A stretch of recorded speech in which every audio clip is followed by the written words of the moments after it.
En este martes de la tercera semana de Pascua, la Iglesia nos invita a reflexionar en el texto de Juan 6, 30 al 35. Se los leo. En aquel tiempo dijo la gente a Jesús: ¿Y qué signo vemos que haces tú para que creamos en ti? ¿Cuál es tu obra? Nuestros padres comieron el maná en el desierto, como está escrito, les dio a comer pan del cielo. Y Jesús les replicó: Les aseguro que no fue Moisés quien les dio pan del cielo, sino que es mi Padre el que les da el verdadero pan del cielo. Porque el pan de Dios es el que baja del cielo y da vida al mundo. Entonces le dijeron: Señor, danos siempre de este pan. Y Jesús les contestó: Yo soy el pan de vida. El que viene a mí no pasará hambre, y el que cree en mí nunca pasará sed. Luego de ver en los relatos anteriores el contexto y la introducción, con el texto de hoy iniciamos la instrucción acerca de la Eucaristía. Vimos en el relato inmediatamente anterior que quienes siguieron a Jesús cruzando el lago hasta Cafarnaúm y que fueron beneficiados por la multiplicación de los panes, solo se fijaron en el pan de cebada que comieron. Si recuerdan, el final del relato de la multiplicación de los panes fue el siguiente. Al ver la señal milagrosa que había hecho, decía la gente: Este es, verdaderamente, el profeta que tenía que venir al mundo. Y Jesús entonces, sabiendo que iban a llevárselo para proclamarlo rey, se retiró otra vez a la montaña, él solo. Y ahora, toda esta gente busca a Jesús, pero para que le dé más de ese pan de cebada y seguir viviendo en este mundo. Al discurso que sigue, y que es la consecuencia de la multiplicación de los panes, se le conoce como el discurso eucarístico de Jesús. Este discurso está construido en forma de diálogo entre Jesús y sus interlocutores, de manera que mediante preguntas y respuestas, el discurso va profundizando en su enseñanza. Este discurso es fruto de la reflexión de la Iglesia acerca del significado de la Eucaristía. Y su objetivo es explicarnos el sentido de la multiplicación de los panes y penetrar así en el misterio de este sacramento. El evangelista desea dejar en claro que la Eucaristía es indispensable para seguir a Jesús, para caminar su camino. Y en este discurso se nos explicará por qué. Este largo discurso pretende enseñarnos, primero, que la multiplicación no fue solamente una entrega de pan material, sino una invitación a la generosidad, a compartir lo poco que tenemos. Pues si todos compartiésemos lo poco que tenemos, esos 5 panes y 2 peces, no solo alcanzaría para todos, sino que sobraría. Y segundo, que en vez de buscar desesperadamente el pan material, ciertamente necesario para sostener nuestras vidas presentes, deberíamos preocuparnos de comer el pan que da vida eterna. Y esto significa compartir nuestras vidas, entregándolas valientemente, haciendo lo que Dios quiere. Que si hacemos así, Él se encargará de darnos el pan material necesario para esta vida, pues ya demostró que lo puede multiplicar. Por tanto, conscientes de que hay que seguir comiendo pan para seguir viviendo aquí y ahora, Jesús nos enseña en este discurso que, si queremos vivir para siempre, debemos comer el verdadero pan, el pan de vida, el pan vivo, el nuevo maná, el pan del cielo. Además, la multiplicación de la que sus oyentes fueron testigos confirma que Jesús es capaz de dar lo que promete, porque lo puede todo. Y en consecuencia, efectivamente dará la vida a quienes coman su pan de vida. Un poco antes del presente relato, Jesús había pedido a sus oyentes que crean en Él. Y la gente entendió que al pedir que crean en Él, Jesús estaba declarando Mesías. Pero vimos que creer en Él significa más bien conformarse con Él, hacerse a Él y hacer como Él, jugarse por Él y vivir su camino. Bueno, pues ahora el Evangelio empieza diciéndonos que la gente le preguntó a Jesús: ¿y qué signo vemos que haces tú para que creamos en ti? ¿Cuál es tu obra? Es extraño este pedido, pues hace poco se habían admirado del signo de la multiplicación, y ahora parece que a la gente no le basta la señal dada por el pan material que multiplicó. Ahora le piden un signo, una obra que demuestre efectivamente que es el Mesías y que su palabra es eficaz.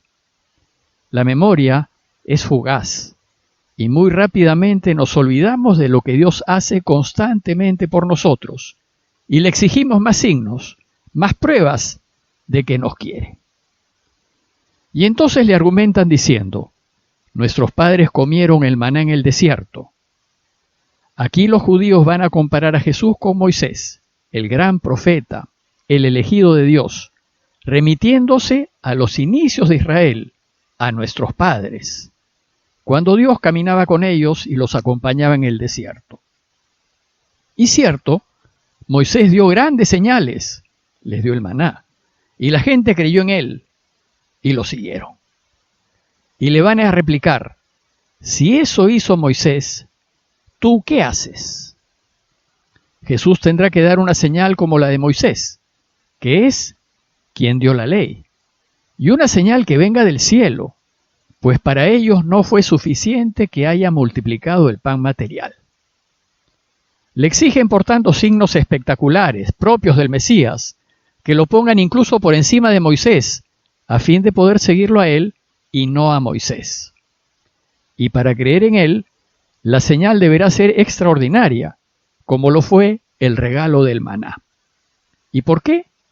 Porque el maná era considerado el alimento del pueblo mesiánico, el que el Mesías iba a dar a su pueblo cuando llegase. Además le dicen: Moisés nos dio a comer pan del cielo. Es decir, la señal que tú tienes que darnos tiene que venir del cielo, de Dios, pues del cielo vinieron el maná y los 10 mandamientos. Luego, si tú eres el Mesías, deberás darnos señales del mismo cielo.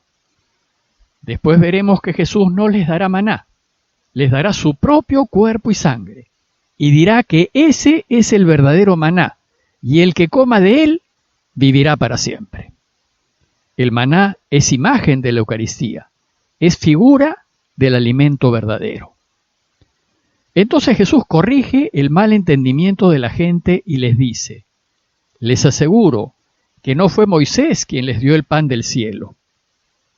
El problema es que los judíos habían absolutizado la ley, habían hecho de la ley un Dios, y habían puesto en lo más alto a Moisés, quien la proclamó, e incluso lo pusieron por encima de Dios.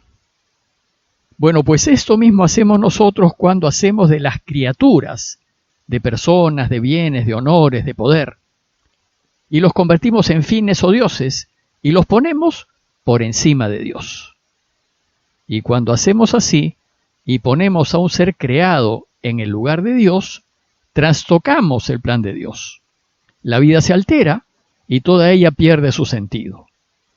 Y entonces, contra lo que piensan los judíos y para escándalo de ellos, Jesús enseña que el maná de Moisés no fue pan del cielo. Solo fue pan material, aunque físicamente haya caído del cielo. Por eso, como el maná de Moisés es pan material, él no da vida definitiva. Jesús busca dejar en claro que Moisés no es Dios, que Dios está por encima de Moisés, y que en consecuencia Dios está por encima de la ley. Cumplir formalmente la ley de Moisés no da vida. Lo que da vida es hacer lo que Dios quiere, pues la ley está al servicio de Dios y no al revés. Por eso cuando la ley entra en contradicción con el Padre y con lo del Padre, es decir, con la verdad, con la justicia, con la vida, con la salud, con el bien, Jesús se la salta. En esencia, lo que Jesús les dice es: vean bien y distingan y atribuyan a Dios lo que es de Dios. Porque el pan de Dios es el que baja del cielo y es el que da vida al mundo. Para Jesús hay que tener claras las cosas y no dejarse engañar por las apariencias. Por tanto, dice, no busquen el pan material como si fuese el fin.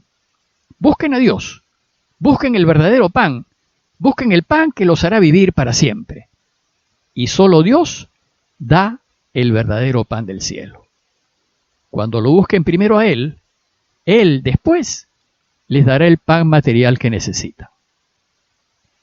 Una vez que la gente entiende, le pide de ese pan que da vida, y dice el texto que entonces, al oír eso sus oyentes, le dijeron, Señor, danos siempre de ese pan. No queremos tener más hambre ni sed, queremos tener vida para siempre. Y a la luz de este pedido, el Señor se revela a sí mismo y se revela como Dios.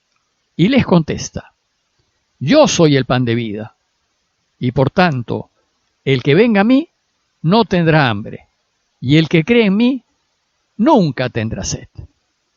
Y esto es lo que tenemos que entender y asimilar, que Él es el pan que da vida. Y mientras que no vayamos a Él y comamos de Él y hagamos que Él sea parte nuestra, no viviremos.